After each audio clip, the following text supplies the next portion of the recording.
আজকে আমরা যেটা দেখতে পাচ্ছি যে পুরুলিয়া শহরের কোর্ট চত্বর একেবারেই ফাঁকা রয়েছে, একেবারেই শুনশান রয়েছে।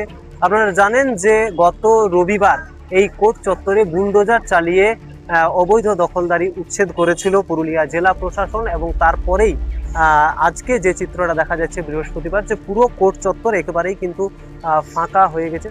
বুলডোজার দিয়ে অবৈধ দখলদারি উচ্ছেদের পর এখন একেবারেই ফাঁকা এলাকা পুরুলিয়া কোর্ট চত্বর।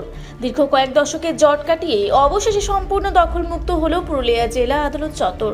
গত রবিবার প্রশাসনের তরফে চালানো এক মেগা উচ্ছেদ অভিযানের পর আজ বৃহস্পতিবার এলাকার এক অভূতপূর্ব ছবি ধরা পড়ল।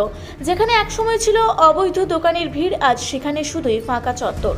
স্থানীয় সূত্রে খবর, পুরুলিয়া জেলা আদালতের সামনে দীর্ঘদিন ধরেই রমরমিয়ে চলছিল বেআইনি দখলদারি। একের পর এক অবৈধ দোকান গজিয়ে ওঠায় রাস্তা এতটাই সংকীর্ণ হয়ে পড়েছিল যে নিত্যদিন তীব্র যানজট লেগে থাকত। পরিস্থিতি এমন পর্যায়ে পৌঁছেছিল যে বাইরে থেকে বোঝাই যেত না যে একপাশে জেলা আদালত এবং ঠিক অন্য পাশেই রেজিস্ট্রি অফিস রয়েছে। সমস্যার স্থায়ী সমাধানে গত রবিবারই কোমর বেঁধে মাঠে নামে জেলা প্রশাসন। বুলডোজার নিয়ে চলে সাঁড়াশি অভিযান। একের পর এক বেআইনি কাঠামো গুঁড়িয়ে দেওয়া হয়। প্রশাসনের এই কড়া মনোভাব দেখে বাকি দোকানদাররাও তড়িঘড়ি নিজেদের জিনিসপত্র সরিয়ে নেন। কয়েক দশকের চেনা ঘিঞ্জি পরিবেশ কাটিয়ে আজ বৃহস্পতিবার কোর্ট চত্বর ছিল একেবারেই ফাঁকা। যানজটের নরক যন্ত্রণা থেকে মুক্তি পেয়ে স্বস্তির নিঃশ্বাস ফেলছে পুরুলিয়াবাসী।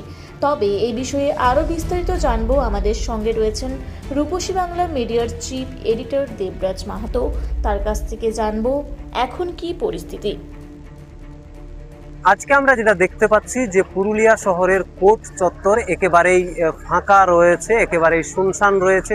আপনারা জানেন যে গত রবিবার এই কোর্ট চত্বরে বুলডোজার চালিয়ে অবৈধ দখলদারি উচ্ছেদ করেছিল পুরুলিয়া জেলা প্রশাসন, এবং তারপরেই আজকে যে চিত্রটা দেখা যাচ্ছে বৃহস্পতিবার, যে পুরো কোর্ট চত্বর একেবারেই কিন্তু ফাঁকা হয়ে গেছে। সমস্ত দোকানপাট উচ্ছেদ করা হয়েছে এবং দোকানদাররাও তাদের জিনিসপত্র সরিয়ে নিয়ে গেছে।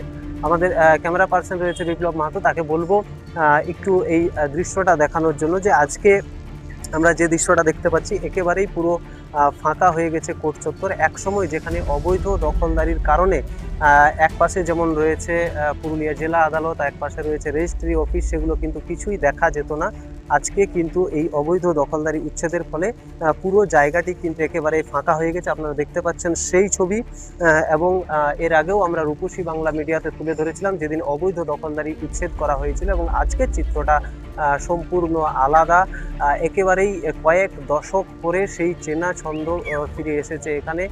যদিও এখানকার যারা ব্যবসাদার ছিল তারা কিন্তু পুনর্বাসনের দাবি জানিয়েছেন, দাবি তুলে বিভিন্ন আন্দোলনের ডাক দিয়েছেন। তবে এই পুনর্বাসন হবে কিনা সেটা কিন্তু প্রশাসনিক বিষয়। তবে এই মুহূর্তে যে ছবিটি দেখা যাচ্ছে যে পুরুলিয়া কোর্ট চত্বর কিন্তু একেবারেই ফাঁকা রয়েছে। আজকে বৃহস্পতিবার, গত রবিবার বুলডোজার চালানোর পরেই কিন্তু আজকে সেই ছবিটাই ধরা পড়ছে এই কোর্ট চত্বরে। আরও এই বিষয়ে আরও অন্যান্য আপডেট পেতে অবশ্যই নজর রাখুন রূপসী বাংলা মিডিয়ায়। পুরুলিয়ায় পাত্রপাত্রী যোগাযোগের একমাত্র বিশ্বস্ত প্রতিষ্ঠান বিবাহ পরিচয়। আপনার মনের মতো জীবনসঙ্গী খুঁজতে পাশে রয়েছে বিবাহ পরিচয়। তাই আর দেরি না করে আজই যোগাযোগ করুন বিবাহ পরিচয়। Municipality commercial complex, second floor, Chaibasa road, opposite PWD office, Purulia. Mobile নম্বর 9232440272।